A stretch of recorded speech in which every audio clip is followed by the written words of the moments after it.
Welcome, beautiful friends. It's Tuesday night.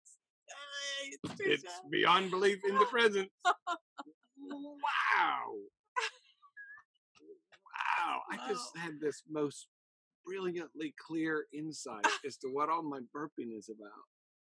Oh, good. Wow. You want to hear about it? I do. Gosh. So I can see my consciousness is moving through layers of creation, like layers of a cake. Mm-hmm. And as I move through one and come to the next, the burp is like it's like a doorway opening and an integration of the new vibration. And God, this time there were more levels. I'm feeling like I'm floating right now. There were lots more levels than usual. So we're What's going. his favorite cake? We're going somewhere new tonight. So I don't know how you guys are feeling, but if you're tuned in to presence, there's a big doorway open for us tonight. Did you get anything, hon? Thank you for what we are about to receive. I can't wait till you start burping. Okay, friends. What a joy to gather together with you. Thank you for being here. Cindy and I take great joy and great pleasure in celebrating each one of you, which we joyfully do each day, honoring you as the unique child of God that you are, celebrating the whole of your journey, because your journey is unlike any others. And just so grateful that we get to spend this time together in fabulous, curious, wondrous self-discovery. So what arose in my awareness as I slipped through many layers of consciousness is change. So we're going to talk about the nature of change tonight. There's going to be a new doorway opened with feeling communion in presence. That's two.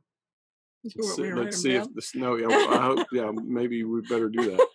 I'm sure whoever's talking will remember. I guess we'll just start with those, and then we may go back to the wonder questions from Saturday's celebration. That was the third thing. Yeah. Those were some pretty joyful wonders. Is Lewis on here? Lewis, if you're here, just like to say thank you for going back and listening to that channeling. And thank you, Lewis, and writing all those questions down. You know, the very interesting thing is, ever since my public work with Yeshua began, I've never, other than editing them that night or the next day, I've never watched one of my movies. I've never watched one of these. I've never gone back to kind of touch them again. That's just been my pathway. So anyway, we'll see where this is all going to go tonight. So the first thing that arises in my awareness is an invitation for us to be in discovery, in presence, with great curiosity and wonder about. You're going to say something? I was just looking at you. Okay, well, you can look. Here I am. Our relationship to change. As many of you may be aware, at least within recorded history,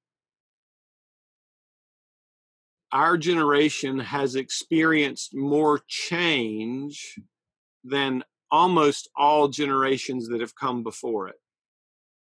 You know, there was a long time when the only mode of transportation was on a beast of some kind. But our generation has experienced extraordinary change, and it's happening ever more rapidly.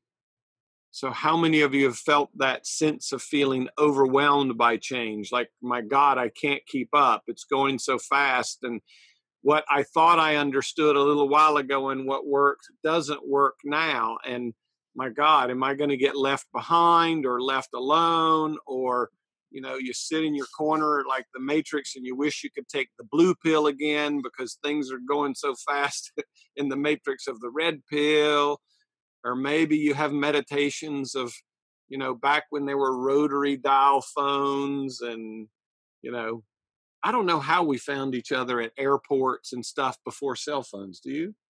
But we did. Did you notice that? I mean, we still got around. We still found where we were going. But I'm sorry, I'm not really sure where this is going. I didn't get any advanced download on this one. What's that? I thought it was another joke about our age difference.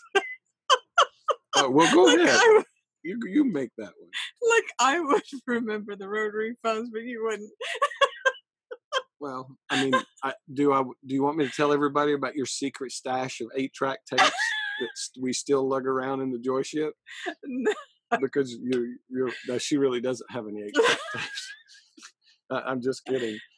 Okay, back on track. Yeah, back on track. Change and our relationship to it. So what's coming is a real invitation for us to be really, really, really honest with ourselves about what is our relationship to change and how do we engage and interact with change. Change when it comes because we want it, or change because it seems to be being thrust upon us. So, what is my relationship to change? And how does my relationship to change differ when I'm abiding in a conscious communion with spacious presence versus when I am not in that level of communion?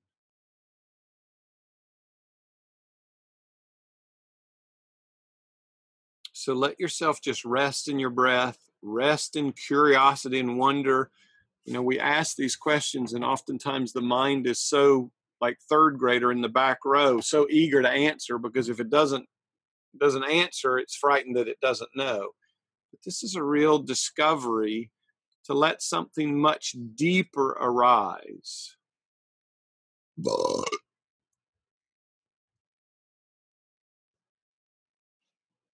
Am I comfortable with change, or do I feel threatened by it?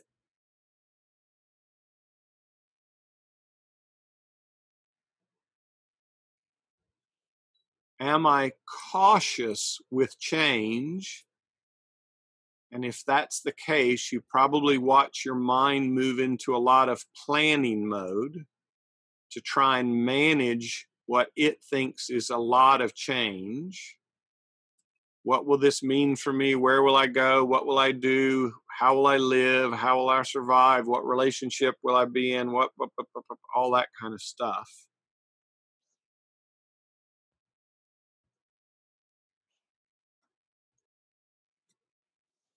So an opportunity to be real honest with ourselves, being mystics within our own being, with our own experience. There's no right, there's no wrong. What truly is my relationship to change?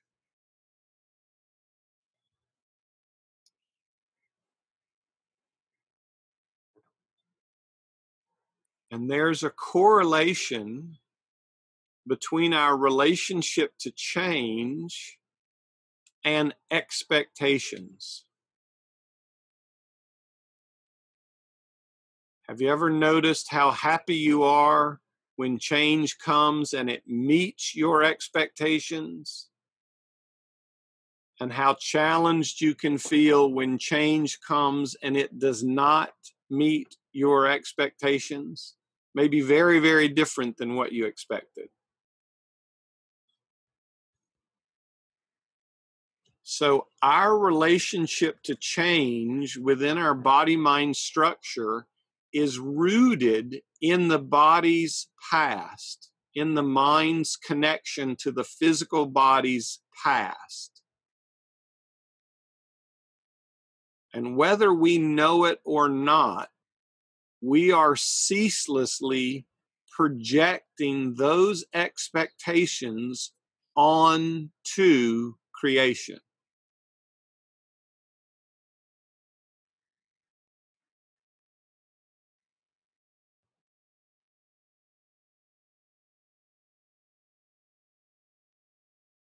a past-based experience or expectation, even as something as simple of I go to bed at a certain time, or on Tuesdays I do this, or when we get together for Christmas with our family, these are our traditions. Whatever those expectations may be, just become aware of how those expectations are rooted in the past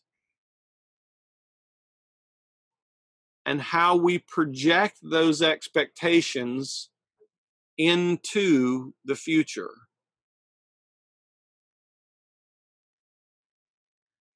Now, by contrast, as you rest in presence,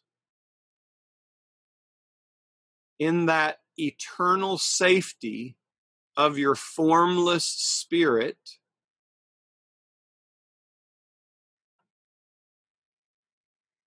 note that in that space of perfect safety, there's not really a past.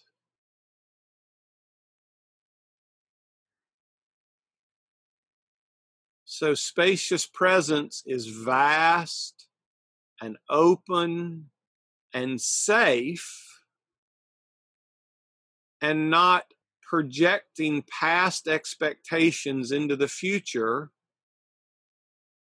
It's open in the eternal now moment that is ceaselessly changing.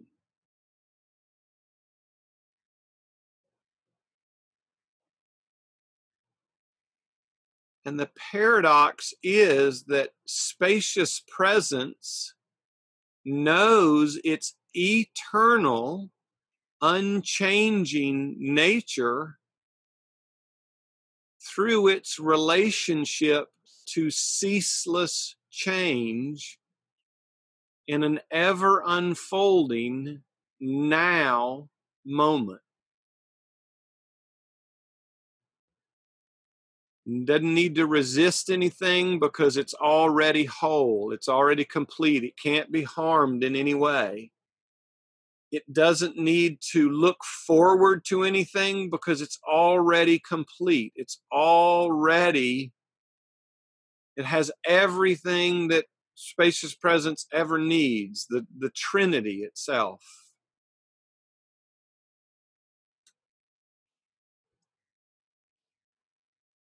So as time and our relationship to time and our experience of time continues this quantum increasing that it's been doing in our lives, we are going to begin to meet change in an increasingly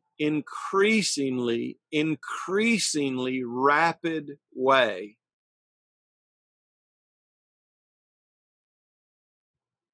And if we're rooted in our physical body-mind identity, it's gonna be a very rough ride. Because what comes, we have no expectation for. What comes for humanity, we have no reference points for. What comes for each of us individually, we have no past experience to show us the way.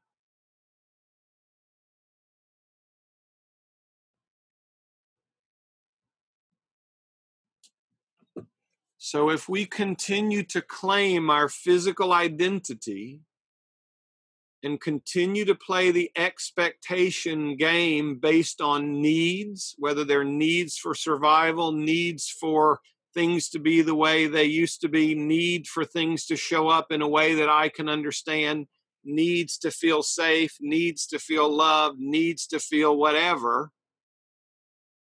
with the speed with which change is coming and will come quicker, it's going to be a real rough ride. So there's a really powerful, and power is too small a word for the gosh, I'm just going to use the word cosmic urgency of this impulse that's knocking on my door to share with you, the time comes quickly when we will not be able to manage the level of change that's coming from within what we have known. The only way to approach what comes is to be resting in the eternal, safe, spacious, free, and unlimited nature of presence, where change can come and go and is welcomed to come and go, but it never touches our eternal nature. So some of you may be feeling an impulse of, I don't know what to do anymore. I don't know where to go. I don't know what my purpose is. I don't know what I'm supposed to do. Nothing seems to excite me anymore. Things are just kind of flat. Is anybody having that kind of experience? Yeah, a couple of raising your hands. It's just like life as I knew it, doesn't have any juice anymore. And what I'm hearing is that Yeshua spoke to this when he said, the world has lost its savor. Savor, is that it? Savor. Savor. The world has lost its savor, meaning the world of our own consciousness based in our past, our expectations, our experiences, our beliefs, our wants, our needs, whatever, has lost its savor because we cannot live in that old fear-based paradigm projecting fear expectations, and I'll just go as to say limited expectations into the future. You know, that governments will be what governments have always been, or that whatever will be whatever has been. And not being able to predict, the body mind not being able to orient itself to this rapidly increasing change in a way that makes it feel safe and comfortable or in control, can be really, really uncomfortable and really, really disturbing. That way of being is not going to work for much longer. We're just not going to be able to keep up. It's going to be too stressful. It's going to be too overwhelming. Things will begin to start happening on a scale and a scope, both within us individually and collectively within humanity. We're just not going to be able to keep up in the old ways. And if we try, we're going to feel overwhelmed, and it just won't be pretty. So there's a real invitation for each of us to deepen our willingness and our ability to rest in presence and recognize that change is the universe's ever-increasing unfoldment. And if we can rest in that change, rest in that presence, we can bear witness to that change from our eternal safety, our eternal curiosity, and our boundless wonder.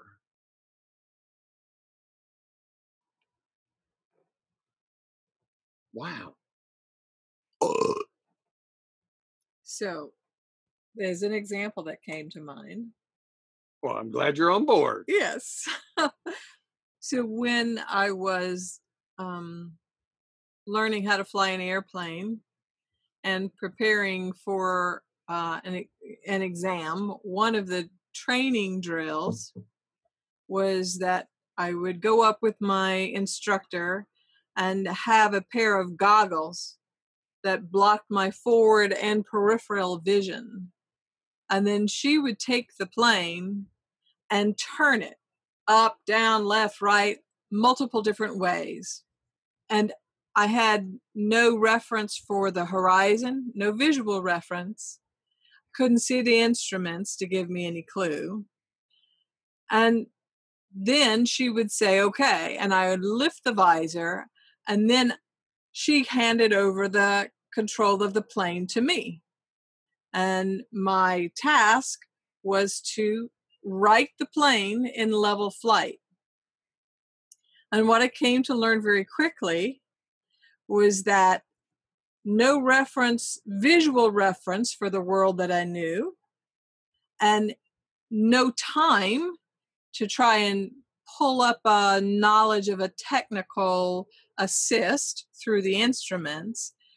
I had to rest on what was my feeling internally. And it was as if there was a, what do you call this, a gyroscope? Mm-hmm. There was some sort of internal gyroscope that in very short order, if I turned towards that, then I could right the plane very easily. And there was no thinking about it. It was just a natural flow into where is this balance point? And when you were talking, that is the example that came to me, that so not everybody's tried to learn how to fly a plane, but we all have our intuitive knowing. And part of what we've been doing in the group is becoming really anchored in that gnosis.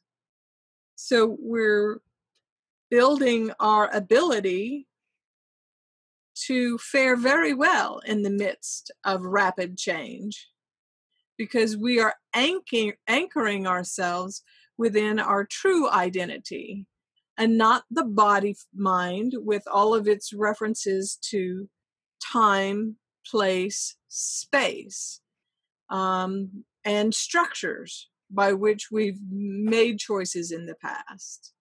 So it's coming, that rapid change that John Mark spoke of, but we are preparing ourselves for that in the most reliable way that we can.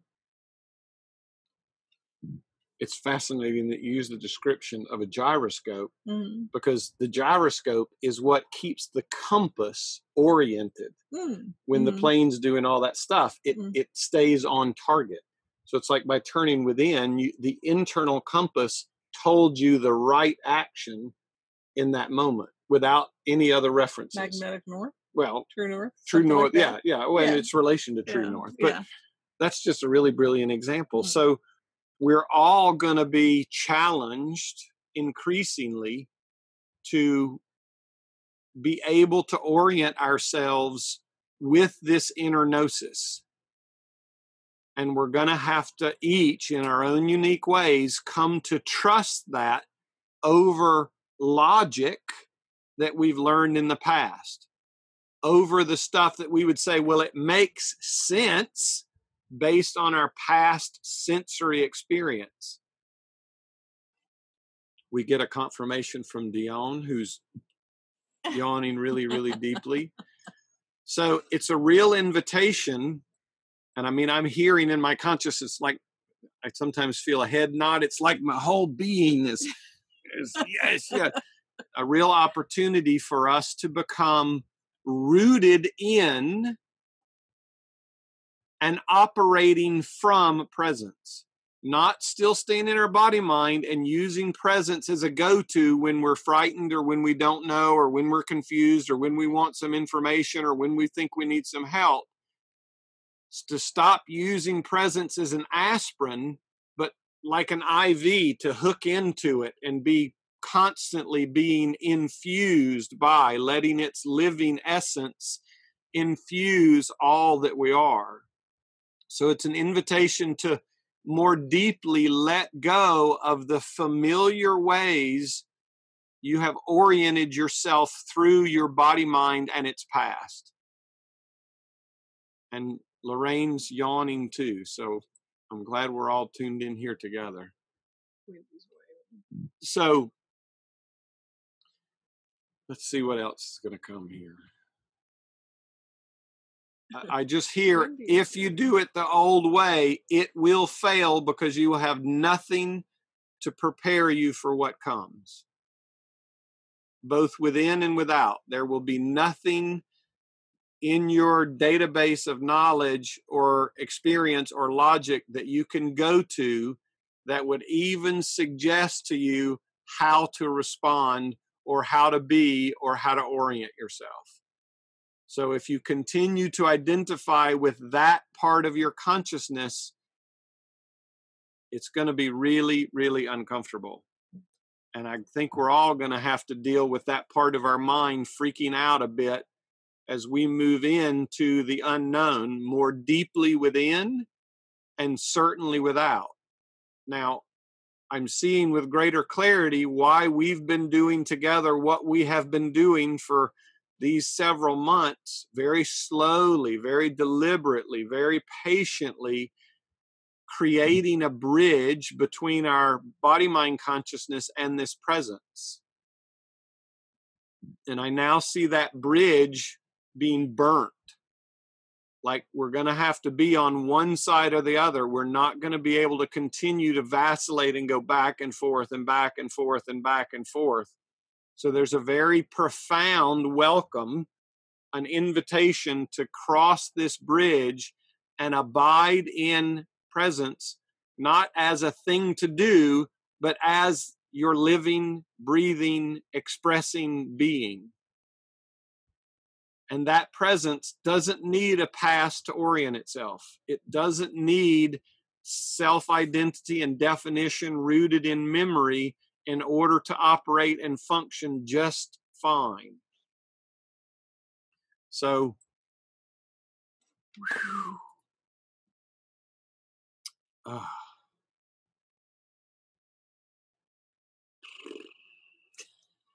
sorry guys, I'm just somewhere I've not been in a while, and I'm feeling a little spent. So just let me catch my own breath. Say something, honey. Wendy has a question. If you want to let her ask her question, you can catch your breath. There she is. Arms and blah, blah, blah. Okay. Hi, Wendy. Hi there. So, first of all, when you said like an infusion, I was in hospital recently with pneumonia, and of course they gave me intravenous antibiotics to get me better. Okay, so that really rang true with me. But this thing about it's already happening for me with this. I know this is a very small scale for most people because it's just my building. But the landlord, as I mentioned to you over the phone, has gone completely berserk, and he is cutting down trees, and he is taking backhoes through the grounds, and he's just really making a real huge mess. And a first reaction from me was to go downstairs and talk to the foreman in charge of this work and scream at him and tell him to stop. And then, we had this argument about it and so on, blah, blah, blah, blah. And then I thought, Wendy, this is not going to work. I mean, this is not going to work. You have to do things differently now. And so I went back upstairs and I said, okay, I have to come at this from my internal self. I can't go screaming and yelling about this anymore. So somebody else has taken over the screaming and yelling. And I'm just sitting here and saying, I am, and being in spacious presence and saying to God, just sort it out. I mean, you sort it out. It's up to you. It's not in my control. So, I just have been feeling this firsthand for the last couple of weeks.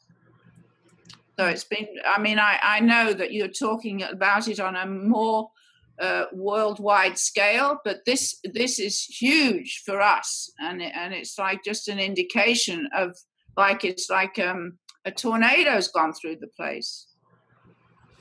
So I know that the only way I can do this is to be in spacious presence and ask God to help me get through it. I think that's what we're all being invited to. Yeah. And thank God we're coming together and we can do it consciously and not just be leaves in a tornadic wind that's coming. Mm-hmm. So thank you, Wendy. Would you like to share anything else? Well, I hope that I hope I'm prepared enough for this. I mean, it's like I'm not as evolved as you are. I'm not as evolved as most of the people in this group Hold on a are. second. I'm going to stop you right there because I hear bullshit in my mind. My guides are saying bullshit, bullshit, bullshit. The soul that we all share is equal amongst us all. There are none less evolved or more evolved. We may be a little bit more practiced, but don't play the game of inequality because it's bullshit. Each of us have access to the full measure of the glory and consciousness of God within. We may be at different levels of willing to accept that, but this is not about evolution and learning in time. It's about how willing are we to accept the full measure of that divinity, and I hear our equality to Christ. So sorry to cut you off, but okay, no, you're right. And the thing is that I think this experience is going to make me more accepting of my inner self. Yeah.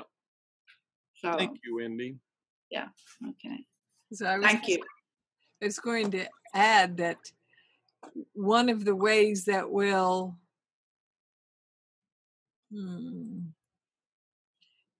help this transition proceed more smoothly is to be in gratitude for our practice, so that as everyday life presents itself and we learn how to abide in spacious presence as life is unfolding from a point of gratitude for the practice, then our capacity, it's not that our capacity will grow, but our understanding, our reliance on the past will lessen. Yes, reliance on the past will lessen, and our understanding of our capacity will become awakened. Thank you, Wendy. Yeah, thank you. You're welcome. Let me get Cindy and I back here. Rivka has put the big deal for me and it is interchange, not so much the speed of outer technological change. By interchange, I mean my thoughts and languages and becoming attachments to the past. Wow, Rivka, I can really relate to this. In a similar way, well, let me just get you up here and we'll share in this together. So I sense for many of us that inner stuff is coming with such a rapidity, with such a speed that our normal ways of trying to deal with it can't keep up anymore. We don't have enough time to sit with all the stuff coming up. We don't have enough time to breathe with everything that's happening within. The modalities of our forgiveness or practice or whatever that we used in the past. What's that? Yeah, radical inquiry. They're starting to fall apart because they can't keep up with the pace. Is that some of what you're experiencing? Some of it is like that, and some of it is just that my that I'm challenged again and again to stop thinking, and I'm so attached to thinking, and it's not thinking that is the gnosis. It's different, and so I'm feeling the habit of translating my being into words and concepts, and they don't enter where I need to go here. Yeah, it's a different language. It's kind of like back to the Arrival movie. It's a totally different way of, remember the circle, which was kind of a holistic, eternal communication versus our time-based linear thing. Right. So you're experiencing that, the inner push, just like we all are, it looks like. Yeah. And sometimes the energy has kind of felt like this in my body, but almost like it's that the capacity, the habit of body mind isn't quite ready to handle all the frequency of light or that wants to come through. That and I hear in my mind, except that it never will be. So this game of I'm learning, I'm growing, I'll be able to do more of this, that will never catch up. It will never have the capacity to do it. Remember, the body mind was created to be the opposite of this light, not to, that's the body mind's deep, I want to be like God. I want to be like this light. I want to be able to do all that and be all that, but it will never be able to keep up. It's like you were speaking of the gyroscope, Cindy, but the body mind to me is more like an inertia machine, or I'm not sure whether the word is inertia or momentum, but it's like dampens stuff, and its purpose is to be sluggish for change. Yeah. I guess that's protective or something. Being You called the body a third dimensional. Yeah, the body is just a third dimensional engagement device. Right. And as we become multidimensional in our conscious awareness, the one body mind can't hold all that. I mean, it was designed to exclude it, not include it. Exactly. So giving up the learning, giving up the growing, giving up the becoming, giving up the strategy of I'll get there sometime, all those are things that we're really being invited to just give up that game. I have to give up all my best strategies. Yes, of course. All our best strategies, because every strategy rooted in time is designed to only perpetuate time. That's right. They're all going to fail. And if we can let go of them consciously, as Yeshua says, as willingly, rather than continuing to try and force them to work, try harder, bearing down, it just doesn't work. Right. At some point, typewriters gave way to keyboards. No amount of extra effort to keep typewriters going was going to work. So the skills that are occurring to me now are ones of trust, if I can call that a skill, reliance. You referred to earlier, reliability. Trust is what came to me, and allowing. Yeah, those will be helpful to a point, but those are still rooted from the physical point of view, because in gnosis, there isn't an opposite to trust. Knowing just is. Yeah. You see what I mean? So again, even those faith, trusts, those may be some of the last ones we hold on to, but it's time to throw those things over our shoulders. I get what you're saying. They're still transformation tools. Of course. Yeah.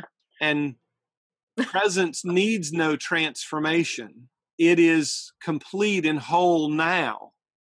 It's just ceaselessly extending itself. It's ceaselessly unfolding itself from a place of completeness, not from a place of becoming, but through an extension based in wonder and curiosity, from its safety, from its fullness, from its joy, so to speak. So I hear what you're saying, these modalities of how we've even oriented ourselves as seekers. Yeah. I think those are ripe for tossing over our shoulders too. But this is really inviting us into the unknown, into the eternal, in relationship with itself. From our body mind, that's scary as piss. I mean, that's just like drive you nuts. But if we enter that in presence and rest there, it's actually the most natural feeling there is. Yeshua is really clear that we're all just channels. We're all channels for that spirit, and trying to come at it from the body mind point of view always continues to perpetuate that separation. And I think the squeeze is coming on humanity and us individually so profoundly that if we keep trying the strategy, modality, becoming thing, it's not going to become us very much. Yeah, that's what it is. So at some point, we either keep rooted in the fear of our body mind and its ceaselessly unfolding strategies. I mean, I can feel it within this group. Mm-hmm. Something new will come, and I can feel minds out there trying to reorient by including this new powerful information. Let me shine my matrix and come up with a new behavioral strategy to include that. And that's not going to do it. That's not going to cut it. Wow. I know, I can see. We're really, I mean, there is so much power behind this. I've not felt something like this in a really long time. Yeah, it seems like we have to go beyond even imagination. Yeah, because that was only rooted in the past versus our ability to experience is already complete. It's already infinite. I mean, just look at this life, how much you've been able to experience, whether you knew anything or not. Our ability to just experience is already perfect. That's God. That's the Trinity. And if we can claim that as our identity, we're already infinite. And then we can welcome the change as it comes just because that's the way creation works. Not because we have a motive anymore that's driving us or an intention to, but just because it's creation in its own unfoldment. Wow. So I'm a really good struggler. Yes, you are. Congratulations. I'm a overcoming struggler addict. So anyway, the message is clear. We're getting invited to something bigger, but thank you for your sharing. Thank you. I'd like to address Diane's question, because she said, so how do we function in everyday life, world, and be in presence all the time? I bet nobody else has wondered that question, have you?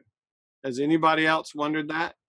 Or even had ideas or perceptions that if you were to do that, like, you wouldn't be able to speak. You'd be just, you'd just be like sitting around all the time. You might not have any expression.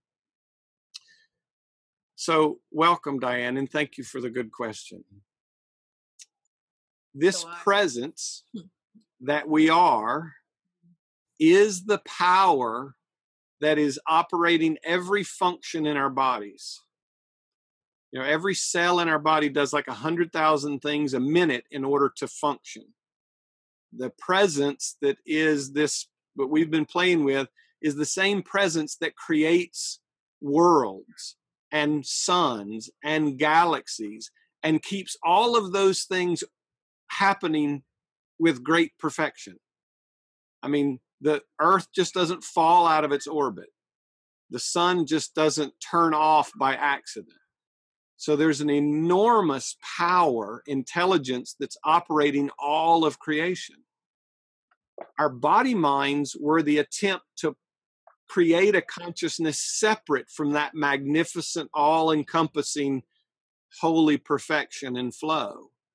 So imagine, do you want to continue to operate from a body mind that can, regularly forgets things, or from the mysterious intelligence that never forgets to beat your heart, or that takes care of all the trillions of things happening in your body that you have zero conscious awareness about? So I've had a couple of years experience of this and learning to, for want of a better word, channel this higher wisdom. And it comes in its own way, and it uses vocabulary that sometimes that I've never heard before, because it's a grander intelligence.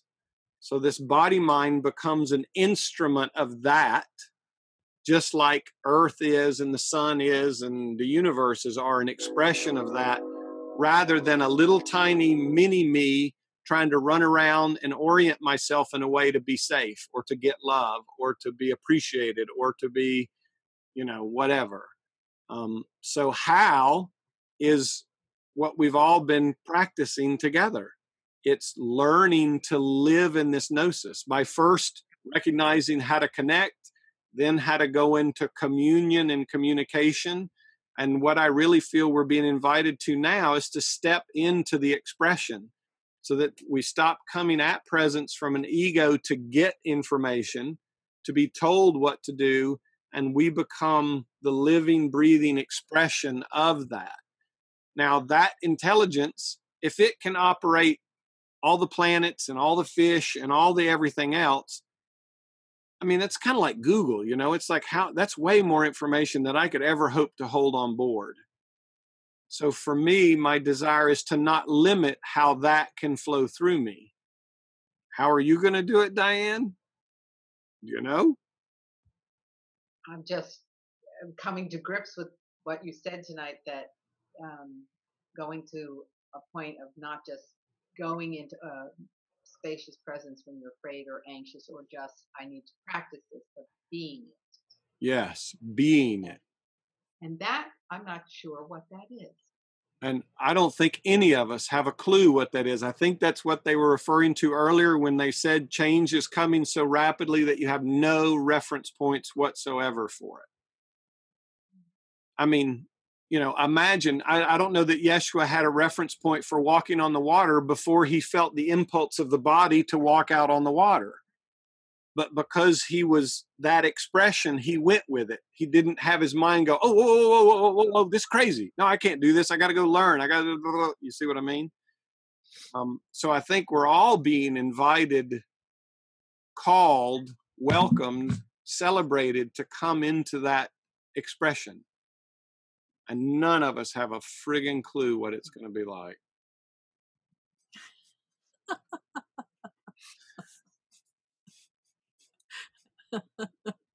I keep thinking of just being put in a straitjacket. Well, I hear in my mind, we're trying to take you out of the one you insist on being in. But for what we're trying to free you from the straitjacket of the past and of having to know through experience and blah, blah, blah, blah. So here comes the uncomfortable bits, I guess. But thank you for your question. So several others have piped up here.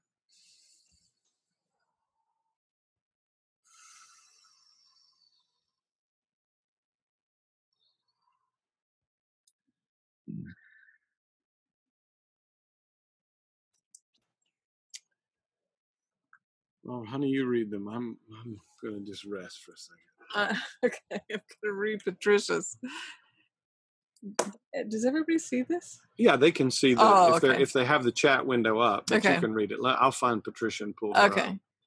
I'm actually already noticing for a while what you're talking about. Things happening without being able to listen. What I know from the past. The one thing that is up now is that I'm not to think. I'm not to use the tiny mind anymore.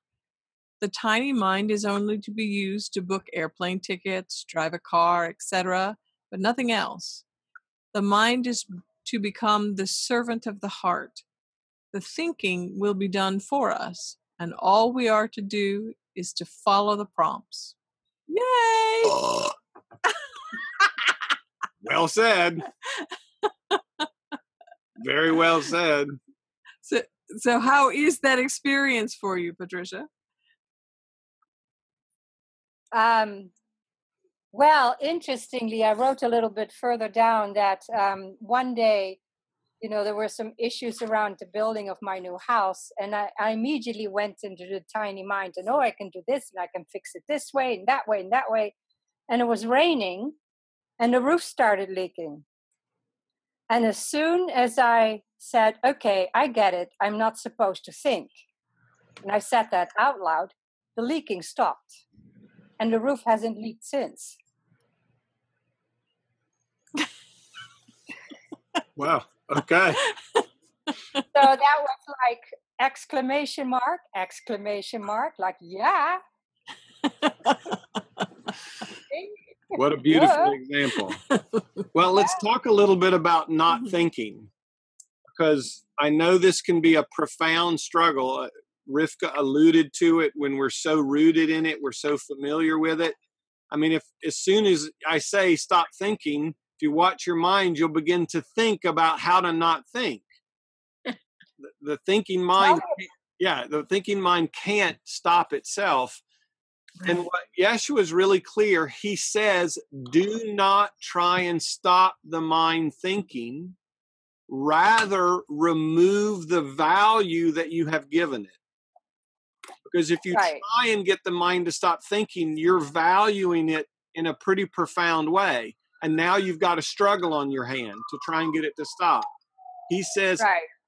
and even in that way of the heart meditation, or the meditation into the heart of Christ that we did earlier in our group together, he said, heed not the thoughts on the surface of your mind that call you back. He doesn't say make them stop. He doesn't say they have to go away. He says heed them not, which is to just not value them.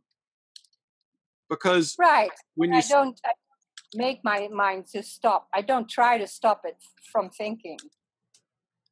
But what I discovered is really helpful for me is to spend more and more time in just being with what is.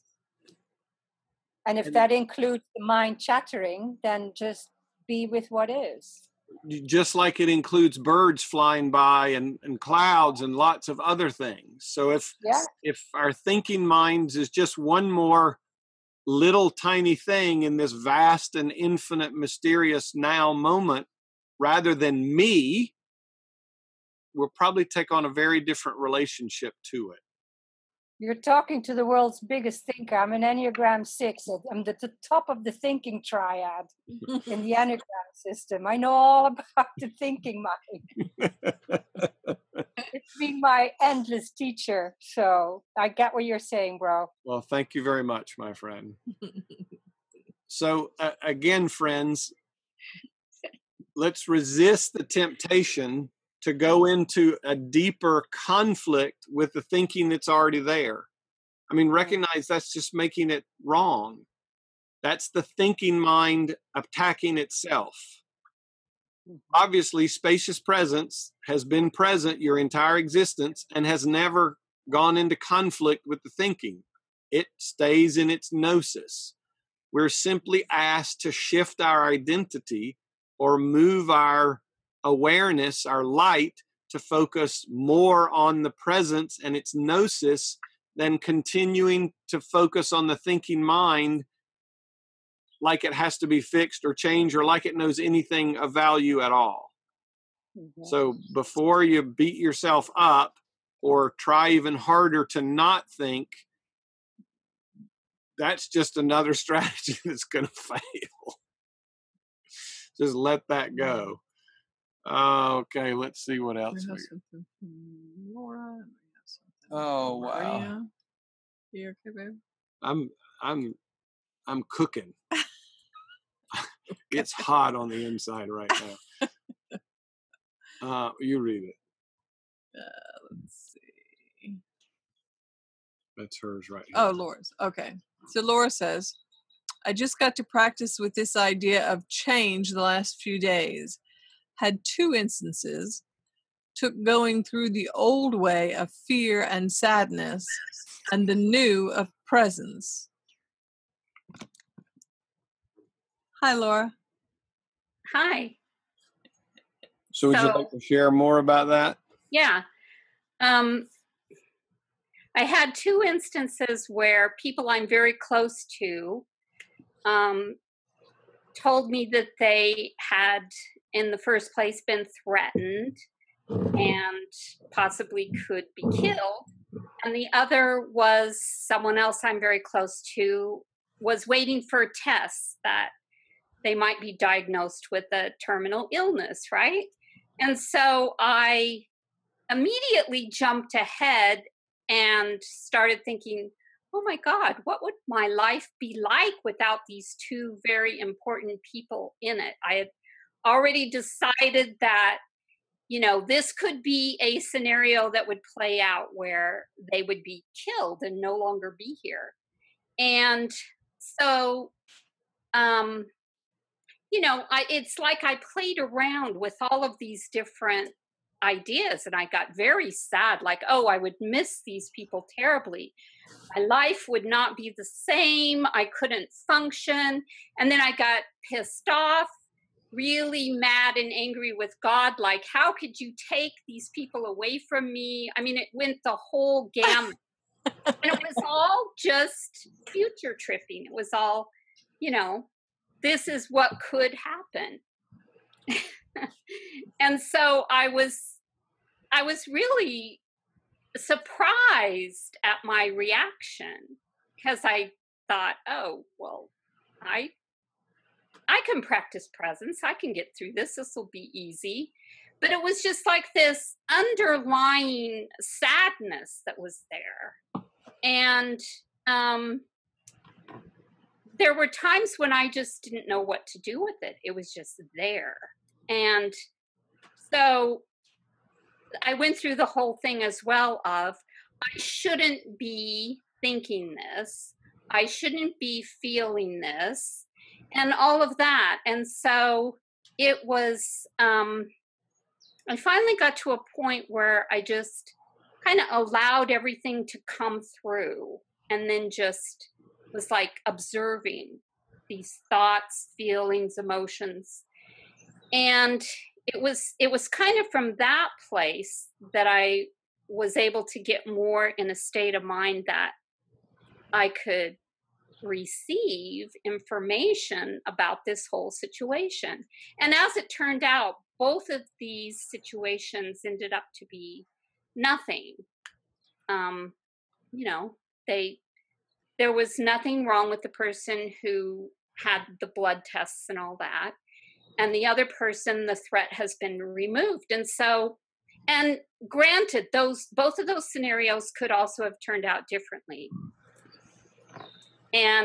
But kind of what I heard this morning was, you get to practice with these situations, just how you respond and how you react to things that are going to be coming up. And so, kind of like, how are you doing? What do you rely upon? Where do you go when this kind of thing happens? So it was quite interesting, very interesting. Well, I'm glad you used that phrase, future tripping, because the question arose in my mind, how many within our group may have done some future tripping when John Mark was indicating the extent of the change that is impending. And I was curious about that. I saw my own mind kind of go, oh, and, and it has like maybe the top 4 things that it might predict. But I'm glad to say that once I saw it, it wasn't anything that I grabbed onto. But future tripping is a very appropriate phrase. Yes, definitely. And it shows just how quickly you can be in a place of fear and sadness, or all of those things, based on what you think might happen. But those are also based on things that may have happened in the past that you judged as being, sad or unpleasant or fearful. And so that's the expectation game they were referring to earlier. Yes. Right. Exactly. To meet each moment free of those expectations. Yeah. And I hear that will make the way possible for miracles. But while we overlay the now with the past, the miracles can't manifest. Wow. Right. And just when we first started here, I heard change is only disturbing in time. In eternity, change is not seen as a challenge, but as a given and unfolding. As it's what is. Yes. Yeah, beautiful. Thank you for ending on that note. Yeah, beautiful. Thank you. Thank you. So I'd like to do something before we run off with too many questions that are our minds, which are rooted in how-tos, because that's playing the game they just asked us not to. So let's take a little journey from our fear into presence, and I'm going to hold what they've given me and where I'm presently plugged in, and invite each of you to welcome that gnosis directly for yourself. so that you can have this arise within the intimacy and sovereignty of your own being, and I don't have to be the medium mouthpiece for it. Would that be okay with everybody? Great. So let's just take a deep breath. And on the exhale, just really let your body relax. And as it relaxes, just become aware of how much tension you might have been holding that you didn't even know you were holding. Wow, I was holding tension against what I was hearing. I was in a state of dis-ease, and I wasn't even aware of the level of it.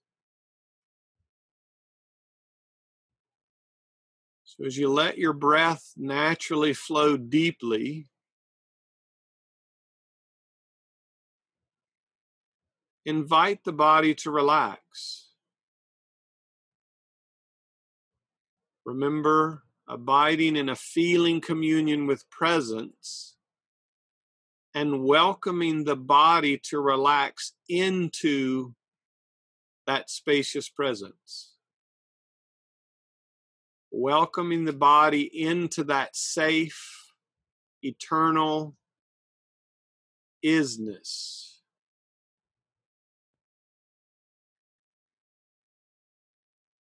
At least for a moment, letting go of our habits of using our mind to operate our body as a time-based separation, fear, doubt, thinking machine.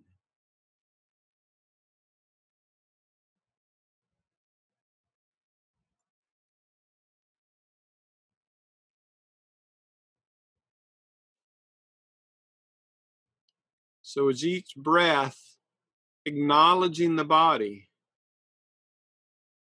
Breath is the movement of spacious presence into form, into the body expression. Recognizing that spirit is giving of itself, its life to the body through the breath.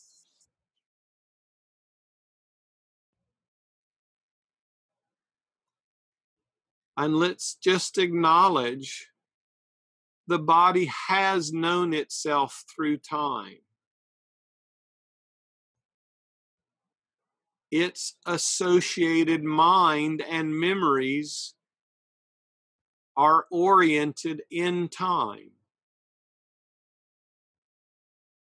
There's nothing wrong with that. There's nothing bad about that. The body just did, the mind just did what we asked it to do.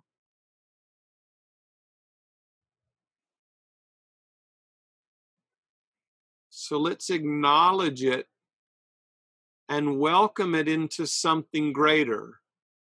Welcome it into the curiosity and wonder and safety of presence.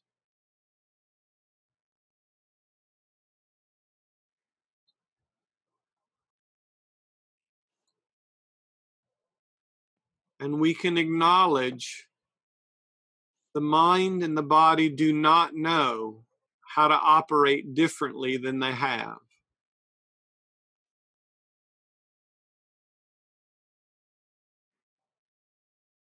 We're being invited to cross the bridge of light that we have built together and claim our true identity as spirit, at one with the source of all wisdom, the source of all power, the source of all compassion,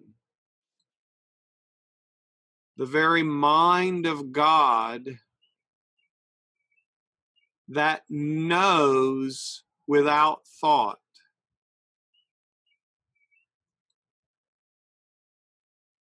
That knows the highest and best for all beings in all situations and circumstances.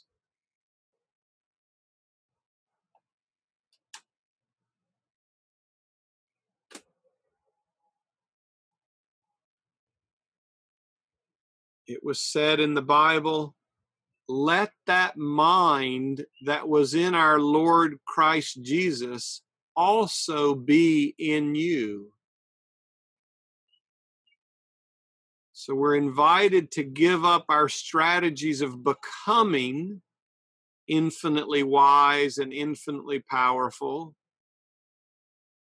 and recognizing that that infinite power and infinite wisdom already exists. We need only attune ourselves to it and become one with its ever-present, eternal unfoldment.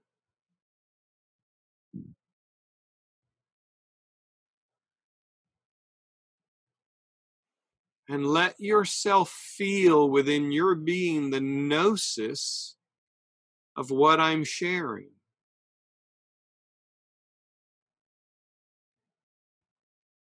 We give up nothing, our little mind of one lifetime's experience,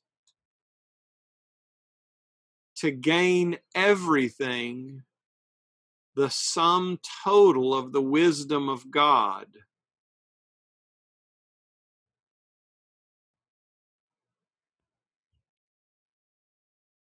The power of God seeking its expression through us.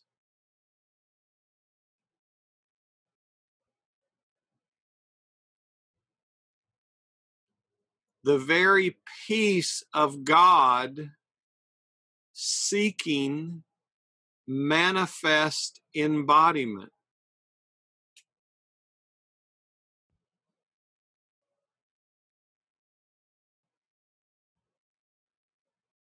None of us know how to do this, but that presence, that wisdom, the source does know.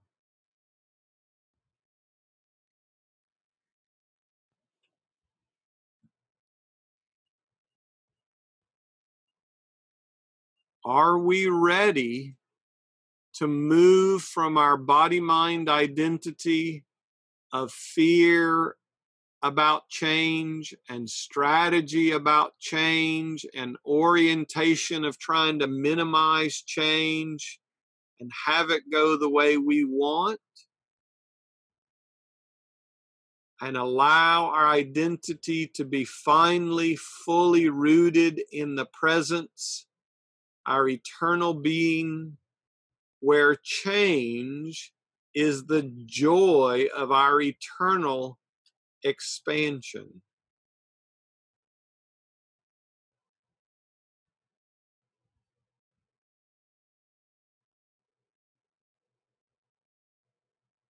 We're simply asked to allow that this be done in us, as us, and through us, that all beings may be glorified.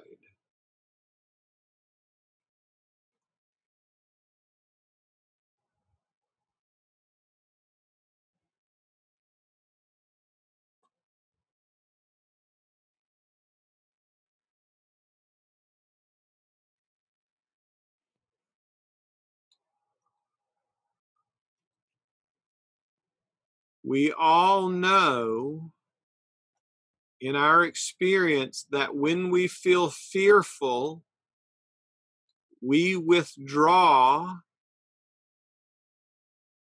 and may also attack in order to feel safe.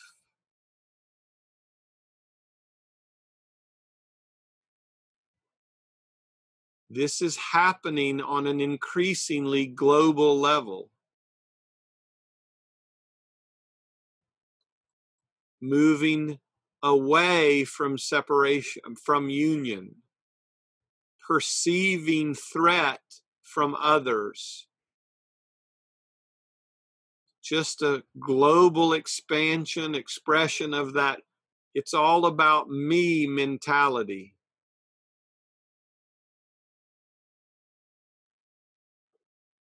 But as we rest together in spacious presence, we can know that we are eternally safe no matter what happens to our bodies or anyone else's bodies.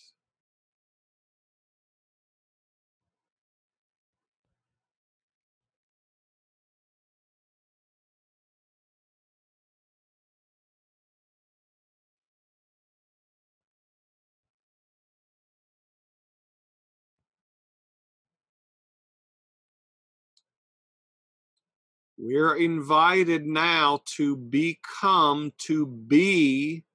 the expression at one with that infinite creative source.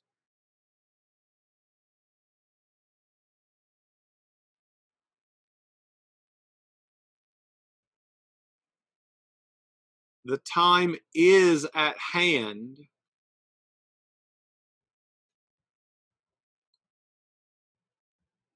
The Christ Spirit, as was manifested in Yeshua, is again within this realm of earth.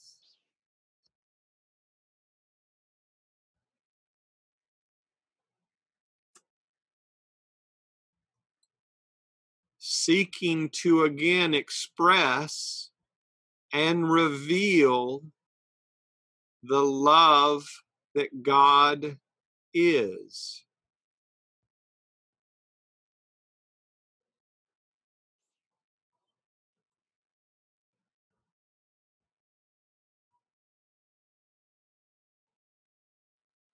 And if we are true seekers of that,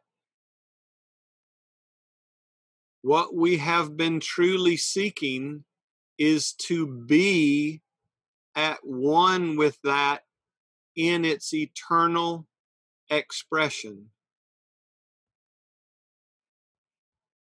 Not to get something for the mini-me mind, but to express that infinite love, that infinite creative power.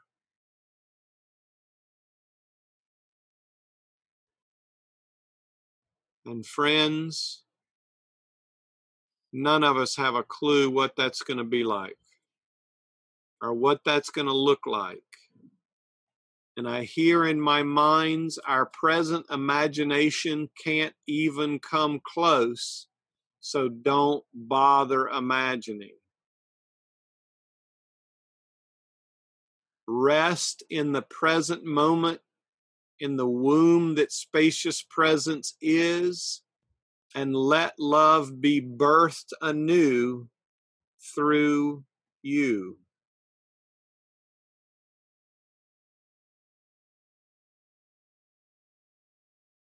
This is not about attainment, not about struggle, not about effort, but through the full allowance that the truth is true and I will live as that truth, without a strategy, without ideas of what that means I'll say or where that means I'll go or what that means I'll do. I'll just ride that now moment and see what happens.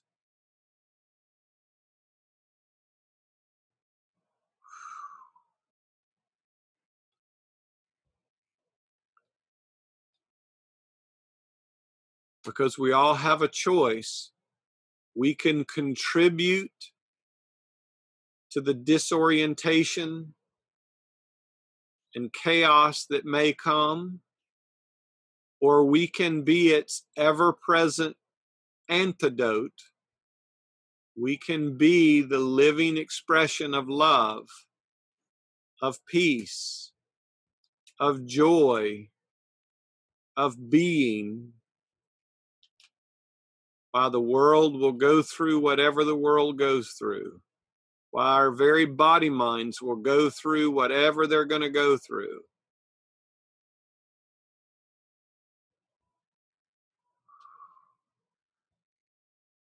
Reach deeper into your presence than ever before, so that this gnosis can inform every molecule of your body, can light every corner of your mind, so that this gnosis is you.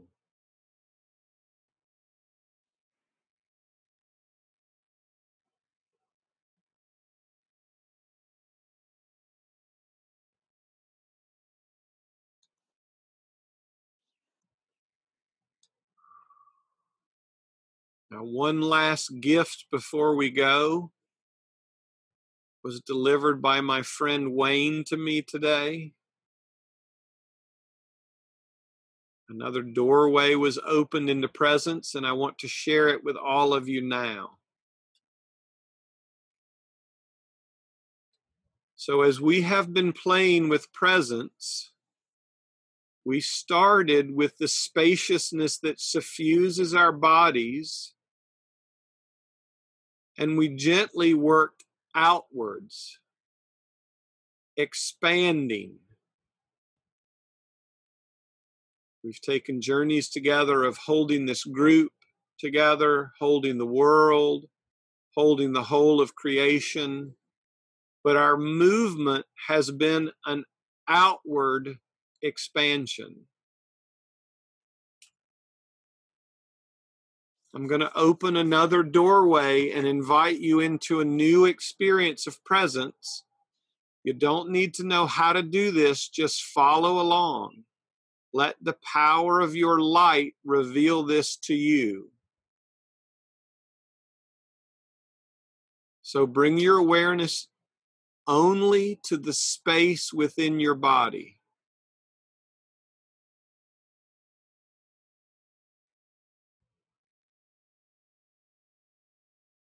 Just holding it, not doing anything, not trying to make it be anything, just resting in that unchangeable presence within your body.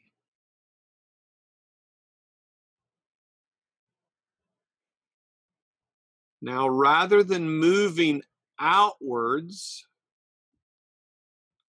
move inwards.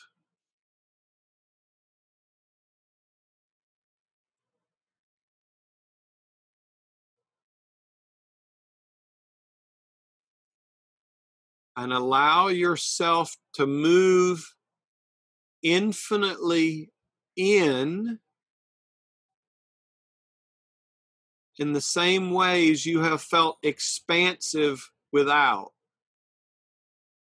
So expand inward, almost like becoming smaller, but it's not really small, it's just like deeper. You don't have to think about it. Presence will reveal it to you. Your light already knows how to be this. And as you move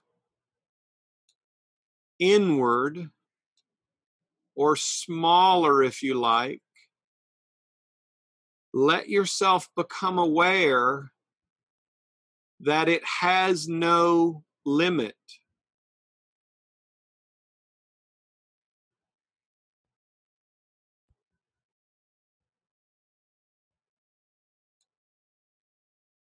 It can just continue more in, smaller, smaller, smaller. But it is still an expansion.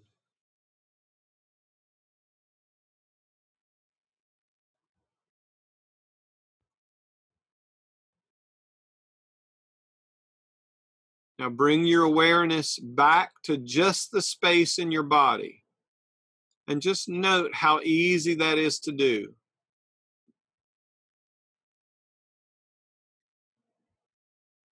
Again, just resting, check with your breath. Check that the body is relaxed. Acknowledging that this is nothing for the mind to do, but to be a joyful witness to. Now bring your awareness to the area of your heart, right in the center of your chest.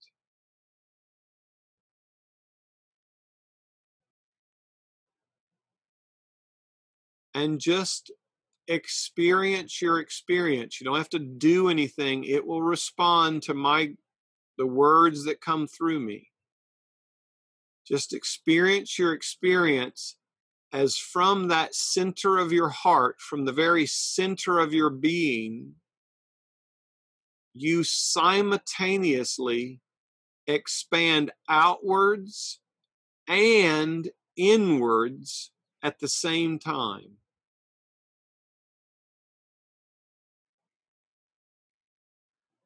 Moving in what feels like two infinite directions at the same time. Infinitely outwards, vastly so, and infinitely inwards, smaller, vastly so. Your light can do both and hold both simultaneously. No effort is required.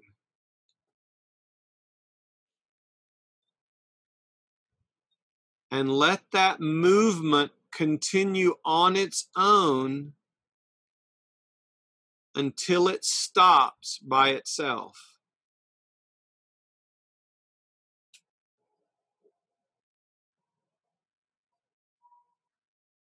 Until you can no longer tell a difference between an outward expansion and an inward expansion.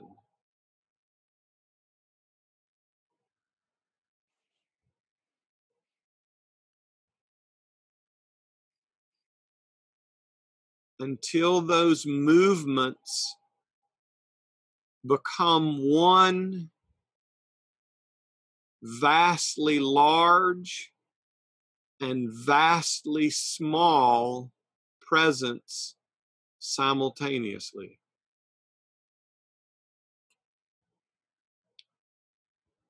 And then simply rest and be and experience whatever you experience.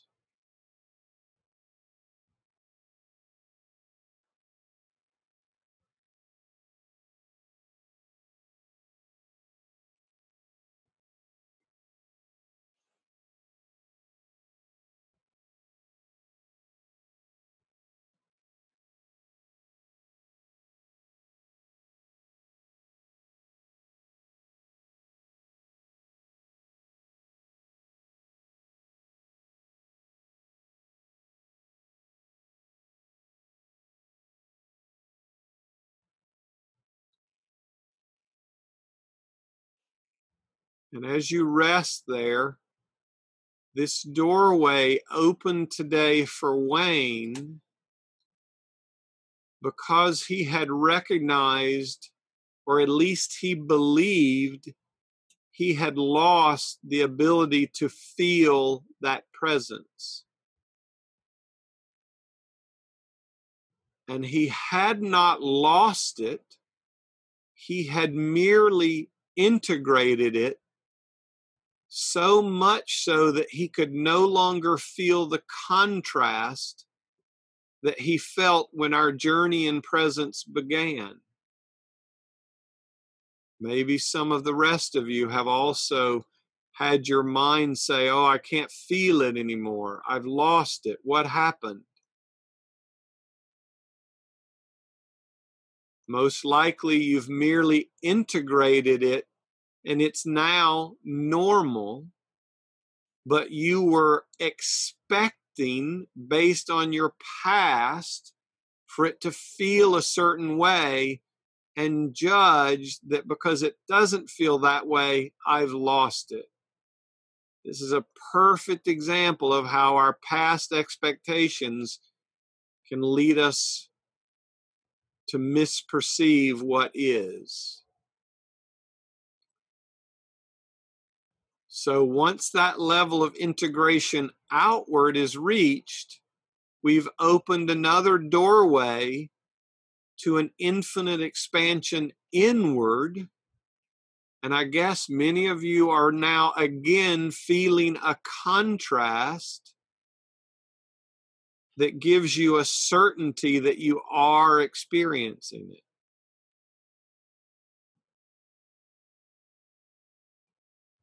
Again, this is not something for the mind to do or to create a whole new strategy around. It's just another way for you to begin to play with great curiosity and wonder in presence.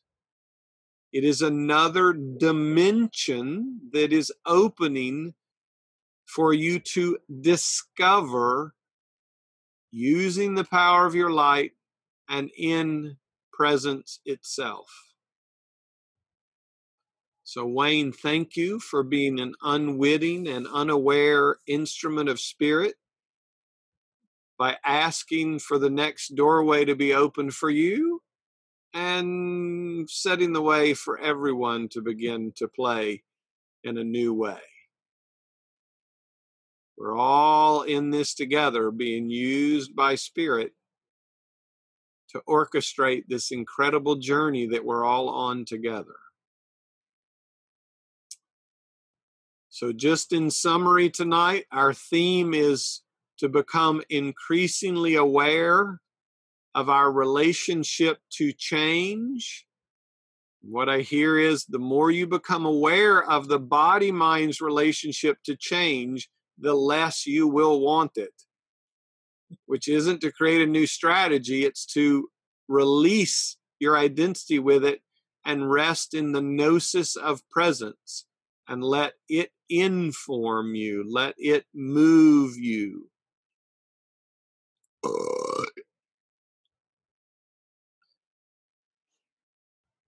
Recognizing that our minds will have no reference points for what comes, both in our inner experience and what we may experience on the global humanity level. All past-based expectations will fail. Come, friends, we are invited to come now across the bridge of light we've created to presence and stake our claim, so to speak. Claim that presence as our identity and cease running back and forth across the bridge between the body, mind, and the spirit.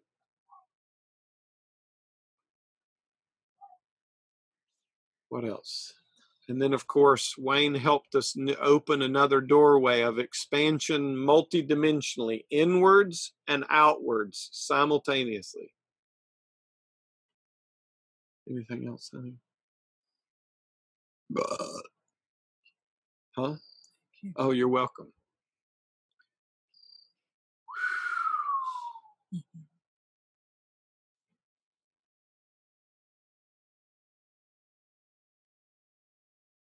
Let's find a song. What do you say? Anybody? Oh, and thank you. Joan typed in donations, so we'll do that first. Thank you for whatever donations you feel to offer, even the really, really big ones or the really, really small ones. Since we're playing with expansion both directions, we would welcome whatever you feel moved to give. This is all Cindy and I do. We don't have jobs in the world, and I hear our job is merely collecting our friends so that we can go home together. Isn't that sexy? Oh, wow. that is nice. Wow. And Lisa has offered us a song, Changes by David Bowie. So that's what we're going to do. So give me a second to find that. Thank you, Lisa.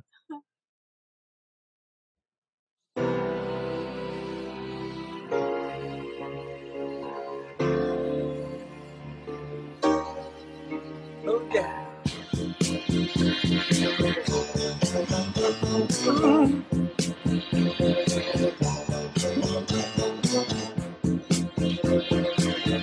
Still don't know what I was waiting for, and my time was running wild, a million dead-end streets, and every time I thought I got it made, it seemed the taste was not so sweet. So I turned myself to face me, but I've never caught a glimpse how the others must see the faker. I'm much too fast to take that test. Changes. Turn and face the strain. Changes. Don't wanna be a richer man. Changes. Turn and face the strain. Changes. It's gonna have to be a different man. Time may change me, but I can't trace time.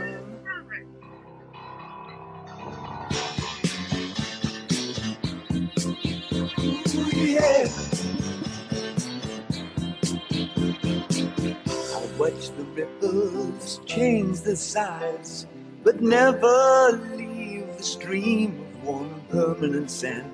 So the days float through my eyes, but still the days seem the same. And these children that you spit on as they try to change their worlds are immune to your consultations. They're quite aware of what they're going through. Changes. Turn and face the strain. Changes. Don't tell them to grow up out of it. Changes. Turn and face the strain. Changes. Where's the shame your blessings up to her next to it? Time may change me. You can't twist time. Strange fascination fascinating me. Our changes are taking the pace I'm going through. Changes and face the strange. Changes. Oh, look out, you rock and rollers. Changes and face the strange. Changes. Pretty soon now you're gonna get older. Time may change me, but I can't trace time. I said that time may change me, but I can't trace time.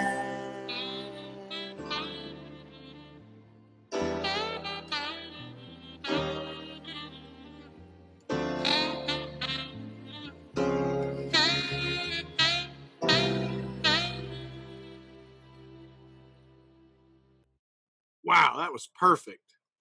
Thank you, Lisa. Thank you very much. That was quite lovely. Let's turn everybody on here. Wow. Thank you for playing with us. We love you with an infinite love. And a perfect peace. Yay! Play well, friends. Love you guys. Bye.